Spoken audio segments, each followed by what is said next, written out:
Hey guys, Camille here, CEO and founder of Positivity Platform. I am so excited to be checking in with you guys today and continuing on our motivation journey together. Today we are going to talk about not letting fear stop you. Motivation and fear surprisingly go hand in hand.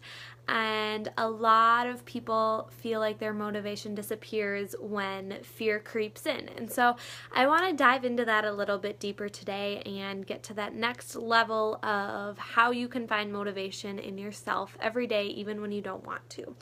So fear, what do you fear in your day-to-day life? What stops you from doing certain things you want to do? Is it fear? Is it lack of motivation? Is it excuses?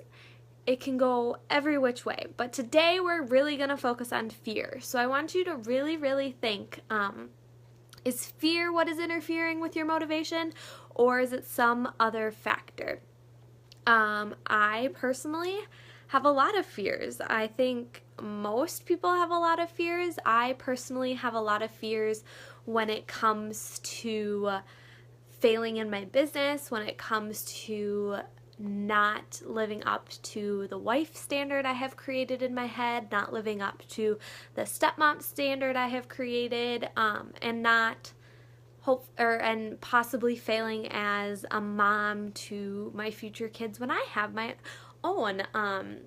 I treat Axton like he is my own, but there's always going to be something different, I feel like, when we do have our own. And so I always have fear in the back of my head, and I want you guys to know that that is normal, that it's gonna be there, but there are ways to work around it. And so that's kind of what I want to dive into today is we can be paralyzed by our fears, or we can learn how to cope with them and get through everything that we need to. There was a quote that I found in a blog. It is, we feel like we have to be good at everything before we start it, which is counterintuitive, but we live in such an instant gratification kind of world. And I think that that is so true. We are all afraid to start something because we're afraid we're going to fail. Well, we have to start somewhere, right? You have to find the motivation. You have to take those first few baby steps before you actually can do something and learn if you're going to be good at it or learn if you're going to fail. And so I think it's a really interesting concept, and it totally is counterintuitive to not start something because we don't think we're going to be good at it, but really, did we give ourselves a shot? And so that's kind of what I want you to think about today. I want you to really think, are you letting fear squash your hope and motivation before you even start because you're afraid to fail?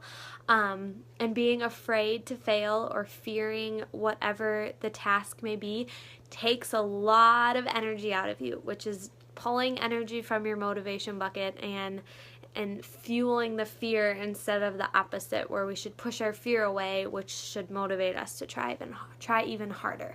And so compared to what we have talked about already with our motivation, I want you guys to really think about those things that scare you. Why do they scare you? What can you do on a daily, weekly, or monthly basis to push that fear to the back of your head and keep taking baby steps forward with the motivation that you find on a daily, weekly, monthly basis to reach those big, scary goals? Because whatever category your big scary goals were in, you have to take those baby steps, and fear can squash baby steps, or you can squish fear and take a million baby steps towards that big scary goal. So that is what I want you guys to think about today. What are you scared of? What makes you fearful? And how are we going to flip that fear and turn it into motivation instead of fear? So I want you to do that. I would love to hear about it. I hope that this is helpful. I hope that this is motivating to you guys, and I will check in with you guys later and be on the lookout for the blog that goes with this. Have a great night.